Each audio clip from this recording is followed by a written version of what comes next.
তোমার বাড়ি যাব।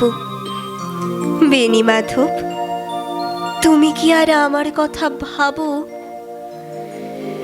বেনি মাধব মোহনে বাঁশি তমাল তরুমূলে বাজিয়েছিলে। আমি তখন মালতী স্কুলে ডেস্কে বসে অঙ্ক করি, ছোট্ট ক্লাস ঘর, বাইরে দিদিমণির পাশে দিদিমণির বর। আমি তখন নবম শ্রেণী, আমি তখন শাড়ি, আলাপ হলো বেনি মাধব সুলেখাদির বাড়ি।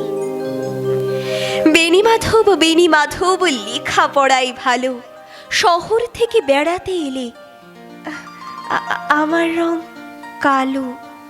তোমায় দেখিয়ে এক দৌড়ে পালিয়ে গেছি ঘরে। বেনি মাধব, আমার বাবা দোকানে কাজ করে। কুঞ্জে অলি গুঞ্জে তবু ফুটেছে মঞ্জরি, সন্ধেবেলায় পড়তে বসে অঙ্কে ভুল করি। আমি তখন নবম শ্রেণী, আমি তখন 16।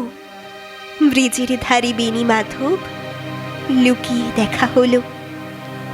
বেনি মাধব, এত দিনের পরে সত্যি বলো, সেসব কথা এখনো মনে পড়ে?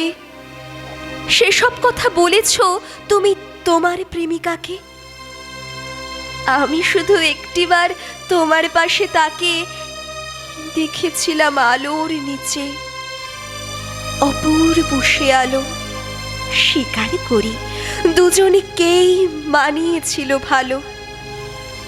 জুড়িয়ে দিল চোখ আমার, পুড়িয়ে দিল চোখ। বাড়িতে এসে বলেছিলাম ওদের ভালো হোক। রাতে এখন ঘুমোতে যাই একতলার ঘরে, মেঝের উপর বিছানা পাতা জ্যোৎস্না এসে পড়ে। আমার পরে জীবন ছিল চোরাপথের বাঁকে মিলিয়ে গেছে। জানি না আজ কার সঙ্গে থাকে। আজ জুটেছে, কাল কি হবে?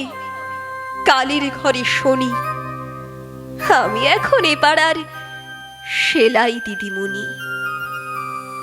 তবু আগুন বেনি মাধব, আগুন জ্বলে কই? কেমন হবে আমিও যদি নষ্ট মেয়ে হই?